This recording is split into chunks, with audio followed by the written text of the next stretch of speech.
করা হতো, বাড়ি থেকে গন্ধ পাওয়া যেত। আর বর্তমান সময় বাবাদেরও রাগ নাই। কারণ কেন রাগ নাই বলুন তো? রাগ করবে কোথায়? বেশি রাগ করলে তো হার্ট অ্যাটাক করে যাবে। তাহলে রাগ করার উপায় আছে? হরে কৃষ্ণ।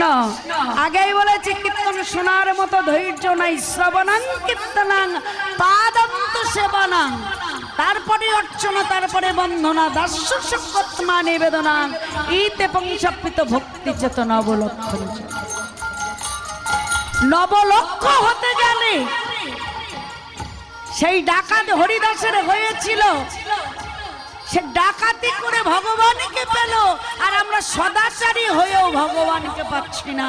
তাহলে কেমন আমাদের মধ্যে ভক্তি সঞ্চারিত আছে বুঝতে পারছেন? তা চলুন বৃন্দাবনে কজন যাবে দেখি, একবার হাত তুলুন তো দেখি। কারা কারা যাবে দেখি, একটু দেখেন। হাত তুলবেন না। কিপ্টে অনেক জায়গায় দেখা যায়, কিন্তু এই মহতে হরিবাসরে এলে বেশি করে বোঝা যায় যে কারা কিপ্টে। অর্থাৎ যারা বাড়ির থেকে হরিবাসরে এসো এই যে হাত এনো হাত তোলেন, এরা হলো বড় কিপ্টে। বুঝতে পারছেন আমি কি বলছি? কোন সভাতে গেলে এক হাত তুলতে হয়, হরিবাসরে দু হাত কেন তুলতে হয়? অনেক মায়েরা বাবারা আমার উপর রেগে যাচ্ছেন। দিদি ভাইয়েরা হয়তো মাথা টাথা খারাপ হয়ে গেছে। মাথা আমার খারাপ নয়, আমি পাগল নই। পাগল সেই পাগল কৃষ্ণ নামের পাগল, হরি নামের পাগল, অন্য কোনো পাগল নয়। পাগল হয়েছি বলে পাগল হয়ে ছুটে এসেছি বাংলাদেশে, তা নইলে কিন্তু আসতাম। তো আজকে যাদের হাত আছে তারা তুলুন, আর যাদের নেই তাদের তোলার দরকার নেই। কেমন? তারা বদনটা তুললেই হবে। ভগবান বললেন দেহটা সমর্পণ করনি, তাই গৌর হরি যারা ধে। বা বাবা খুব ভালো লাগছে। যারা ধে আগে সেই নদিয়ার ভজনটা গেয়ে নি। কেমন? একেবারে কৃষ্ণ নাম বলো না, একেবারে হরি নাম বলো না,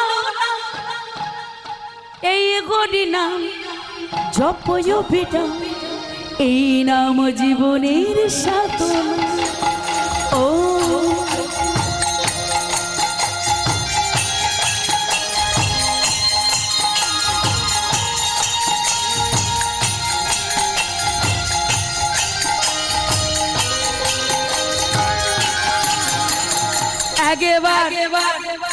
একেবারে কৃষ্ণ নাম বলো না, একেবারে হরি নাম বলো না, এই হরি নাম জপয় বিধা, এই নাম জীবনের সাধনা।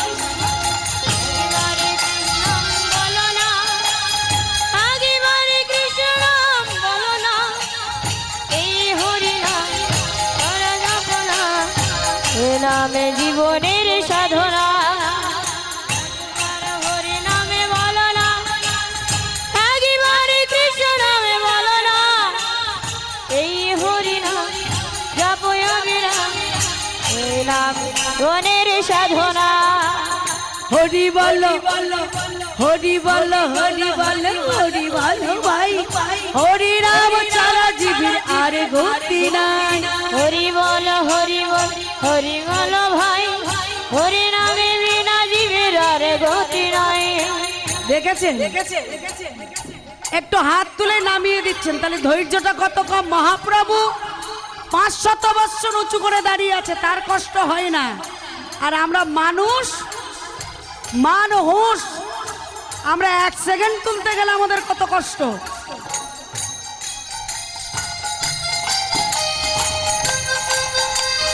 সবাই হরি বল হরি বল হরি বল হরি বল ভাই, হরি নাম ছাড়া জীবের আর গতি নাই। হরি বল হরি বল হরি বল ভাই, হরি নামে বিনা আর গতি নাই। হরি বল হরি বল হরি বল ভাই, হরি নাম ছাড়া আর গতি নাই। একেবারে হরি নাম বলো না, একেবারে কৃষ্ণ নাম বলো বলো না এই হরি নাম জপয় বিনাম, এই নাম জীবনের সাধনা। একেবারে হরি নামে বলো না, একেবারে কৃষ্ণ নাম বলো না, এই হরি নাম জপয় বিরাম, হরি নামে জীবনের সাধনা। হরি নামে বলো না, একেবারে কৃষ্ণ নাম বলো না, এই হরি নাম জপয় বিরাম, হরি নামে জীবনের সাধনা।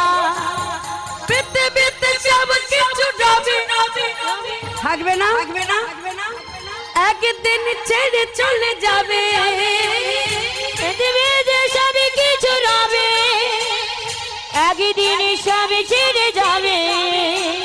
পৃথিবীতে সব কিছু রবে, একদিন ছেড়ে চলে যাবে। পৃথিবীতে সব কিছু রবে, একদিন সব ছেড়ে যাবে। বিষয় বাটি সুন্দর লাগে, কিছুই তো সঙ্গে যাবে না। একবারে হরি নামে বলো না, একবারে কৃষ্ণ নাম বলো না, এই হরি নাম জপয় বিরাম, হরি নামে জীবনের সাধনা। সবাই মিলে একেবারে হরি নাম বলো না, একেবারে কৃষ্ণ নাম বলো না, এই হরি নাম জপয় বিরাম, এই নাম জীবনের সাধনা। একবারে হরি নামে বলো না, একবারে কৃষ্ণ নাম বলো না, এই হরি নাম জপয় বিরাম, হরি নামে জীবনের সাধনা। একেবারে হরি নাম বল, হৃদয় হরি হরি কৃষ্ণ নাম বলো না, এই হরি নাম জপয় বিরাম, হরি নামে জীবনের সাধনা।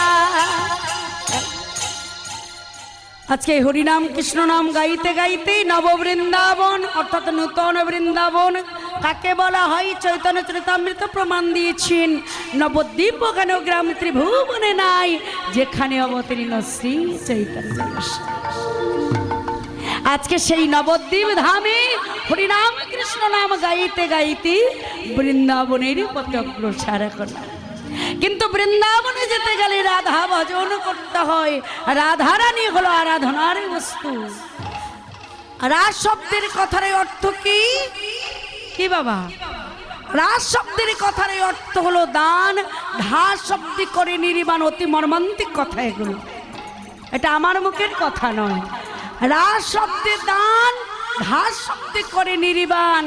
যাই কিছু দান করুন না কেন, আজকের এই 12 একাদশীতে যদি কোনো ব্যক্তি সোনা গহনা গরু দান শস্য দান যদি করে, বা এই হরিনামে যদি অন্ন দানে করে, তাহলে দেখবেন এটা হলো এই একাদশীর ব্রত পালনের সর্বশ্রেষ্ঠ দান। শুধু দান নয়, এই দানটা এখানে আপনি দিচ্ছেন না, সেই গোবিন্দের চরণে পৌঁছে যাচ্ছে। আর যেই না গোবিন্দের চরণে পৌঁছে যাচ্ছেন, সঙ্গে সঙ্গে আপনার পরিণত কি হচ্ছে, এক জনম নয় জনম জনম আপনি শ্রী গোবিন্দের শ্রীপাদে পদ্মে বসবাস করতে হবে। তাহলে বুঝতে পারছেন এই যে আজকের দিনটা কত বড় শুভযোগ। এই শুভযোগে শুভ লগ্নে কেউ মিস করবেন না। আর এই হরিনাম শুনতে শুনতে যারা চলে যাচ্ছেন, তারা কিন্তু মহাপাপে লিপ্ত হয়ে যাচ্ছে। হরিনাম শুনতে শুনতে অর্ধেকে রেখে কোনোদিন যেতে নেই, সম্পূর্ণ না করা পর্যন্ত। যেহেতু এখানে একা লীলাভূমি, আপনারা আস্বাদনও করছেন, আমি আপনাদের আস্বাদনও করাচ্ছি। তাহলে যতক্ষণ না মিলন হবে, আজকের দিন কীর্তন হলেই তো হয়েই গেল, তাই না? তাহলে এই লীলা যদি অসম্পূর্ণ থেকে যায়, আজকের দিনে বিশেষ করে আজকের যে দিনটা এই কৃষ্ণাপক্ষ তিথিতে বারোথনী একাদশী তিথি চলছে, এখন আমরা অনেকেই উপবাসী আছি। এই রাত্রিটা যদি সারা রাত্রিটা যদি জাগরণ করতে পারি তাহলে হয়তো আগামী জন্মে গোবিন্দের চরণও পেতে পারি। কি বাবা, তাই না? কিন্তু আগেই বলেছি ধৈর্য এত কম। এই একাদশীর দিনে যে অন্ন সেবা করে তার বিষসম পান হয়ে যায়, তার নরক যন্ত্রণা ভোগ করতে হয়। কিন্তু এই একাদশীর দিনে যারা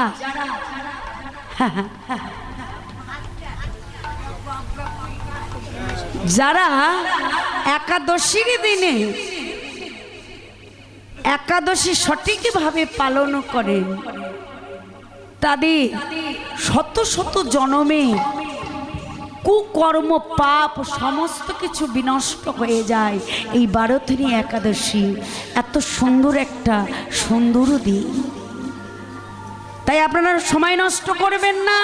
চলুন আমরা বৃন্দাবনের পথে যাই, কারণ রা শব্দে দান, ধা শব্দে করে নির্মাণ। ওই রা আর ধা, রা শব্দে হলেও রাখো, ধা শব্দে হলো ধারো। তা এই রাখো আর ধারণ এর একটা ব্যাখ্যা রয়েছে বাবা। রাখা আর ধারণ শব্দের ব্যাখ্যাটা রয়েছে।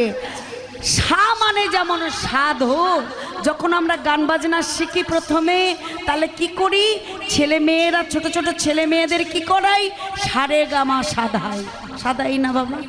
এটা হলো গানের প্রথম অধ্যায়ন অকার আকার। তাহলে সা মানে সাধু, রে মানে রাখো, গা মানে গায়ে গায়ে, মা মানে মায়ের কাছে, পা মানে মায়ের চরণ, ধা মানে ধারণ, নি মানে কিচ্ছু নি, সা মানে সাধন। তাই